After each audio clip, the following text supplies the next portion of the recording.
Ciao a tutti e tutte e no, non avete sbagliato podcast, questo è un nuovo episodio di Actually, il podcast in cui parliamo del cambiamento che sembra arrivare piano piano e poi travolgerci tutto d'un tratto.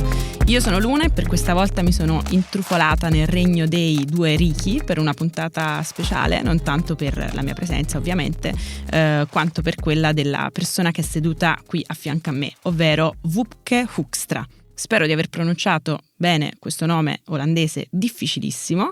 Sto parlando del Commissario europeo per il clima e l'azione, appena tornato dalla COP, la Conferenza annuale delle Nazioni Unite sul clima, che fortunatamente catalizza sempre di più l'attenzione ormai anche fuori, dalla bolla degli addetti ai lavori.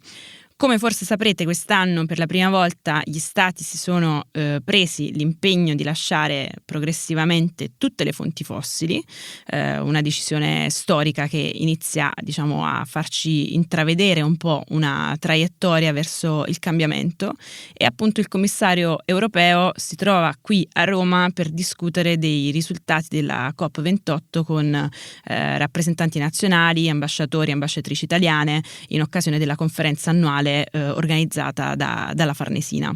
Ultima cosa, prima di iniziare, questa puntata sarà in inglese e spero sia di vostro gradimento. Iniziamo. Hi, I am Luna and nice to meet you. Thanks for being here.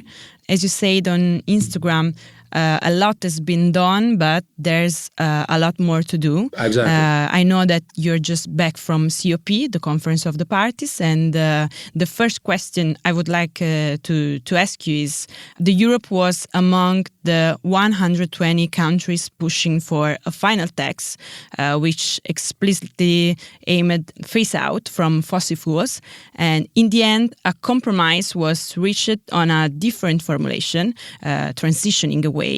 Can we be satisfied? We can, but of course, a lot of work is still to be done. Look, if you look at the specificities of the wording and of the text, it is indeed now transitioning away, which is different language, but for the exact same thing. Mm-hmm. So I do feel this is truly historic in terms of the breakthrough we managed to accomplish.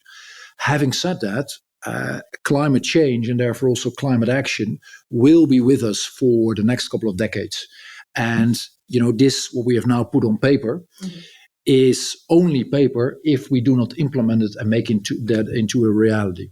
And that is, of course, the tremendously important task we have ahead of us in Europe, but frankly speaking, all across the globe. Yes, it's very interesting, and it's very interesting that next year's COP will once again be held in a country, Azerbaijan, which is strongly tied to fossil fuels. So does Europe's increased dependence on Azerbaijan gas after Russian supply cuts risk weakening the ambition of European climate action at COP29?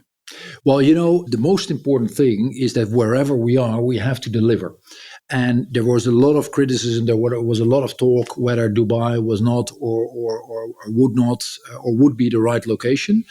And in the end, the reason we have pulled this off was basically because we invested a lot in coalition building.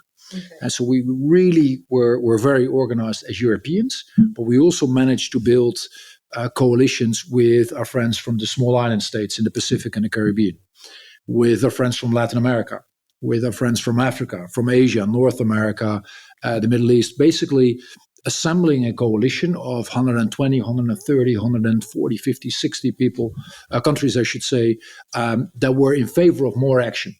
And that will continue to be the task wherever we are. Even if it's very important where we are. Yeah, I mean, but that is also the world we live in, right? It is with all the differences we might even have within the European Union. There are many commonalities and many things we share in terms of the outlook on life, the values, the way we want to go forward. But we have to reckon with the fact that, there are almost 200 countries in the world, and we need to build bridges to all of them. In this podcast, we always say that change comes slowly and then overwhelms us. Is this the case with the climate? And if so, why did it overwhelm us? Well, the thing is, and the uncomfortable reality is that we actually started late in the game, too late, in addressing this problem. And that is why we now need to speed up. So if you look at Europe, but also if you look at the rest of the world, I think the direction of travel we have is the right one. And we're doing many of the right things in terms of driving down emissions, moving into renewables, getting solar panels. I was just having a great conversation with Roberto Gualtieri, a good friend, the mayor of Rome, about solar panels here on rooftops as well. So the direction of travel is the right one, but we have to speed it up. We have to do more going forward, not because I say so or because European politicians say so, but simply because climate change is happening all across the globe. And the only thing we can do to battle it is make more of mitigation and adaptation as well. In Will, we believe a lot in innovation, cultural change, and regulation. What do you think? What is the right mix to achieve results? Well, you clearly need to have all three of them.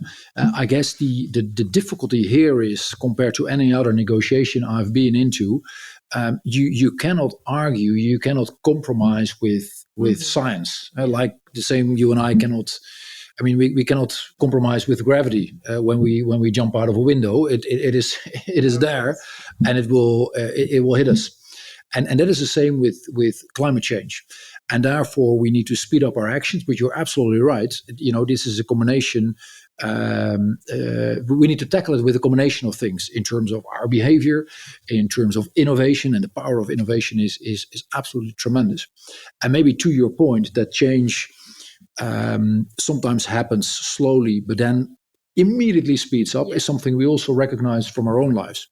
When I was studying in Rome in 2000, when I wanted to make an international phone call, I still had to go to a phone box on the streets, even though I had my first mobile phone here in Italy.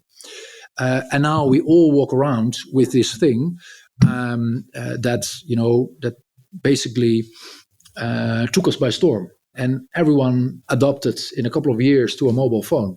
And my kids have no idea what the thing is when I show them a phone of the 1980s or 90s. I mean, I don't think innovation is the only solution we can rely on, but the mobile phone story shows you that we are very bad at predicting how massive change might be because of innovation. Okay, let's go with the last question, if we have some time. We make time. We are 6 months away from the end of the European legislature, and what's your number one priority as European Commissioner, and what do you think should be the priority for the new Commissioner after June? And you mean specifically for climate action? Yes. Perfect. Wow, it's difficult to put it on just one thing, but let me try to be a bit succinct. One is we do need to make sure we deliver on climate action internationally. What you have to understand is that in Europe we do only 7% of emissions, and outside of Europe we do 93% of emissions. And that is not to say that we should do less. I think we still need to speed up ourselves. But if you know that climate change is indiscriminate, it tells you that we need to do much more and help much more outside of Europe as well. And therefore, we help with renewables. We help with getting others on the track of carbon markets, which we already have in Europe. And next to that, we also need to deliver within the European Union. We need to come up with a target for 2040. We already have an emissions target for 2030, driving down our emissions by 55% by 2030, but also speeding up renewables, making sure we make a transition to electric cars, getting more solar on rooftops. All these things, are there to be had if we make the right policy choices. So that is what I'll be working on. And of course, this will not be over.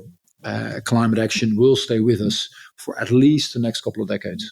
We are late at the party. We came late, but we do have the ability to make the necessary change happen. And particularly for the viewers or the listeners, I should say, of your podcast, which I understood are somewhere between 18 and 30, 35. This is about one of the big things we need to accomplish in for this generation, basically. Because if you zoom out and you look at the large problems we are facing, it is the geopolitics and all the security challenges we see with the horrible war the Russians are waging, but also the tensions all across the globe. It is climate action and battling climate change, and it is how AI, artificial intelligence, will change the world we live in to an extent I cannot comprehend, but which will be very important for particularly the young generation. Thanks for the chat, it was truly inspiring e grazie a tutti per aver ascoltato questa puntata un po' speciale di Actually. Ci sentiamo la prossima volta, non so dove, ma ci sentiamo. Ciao!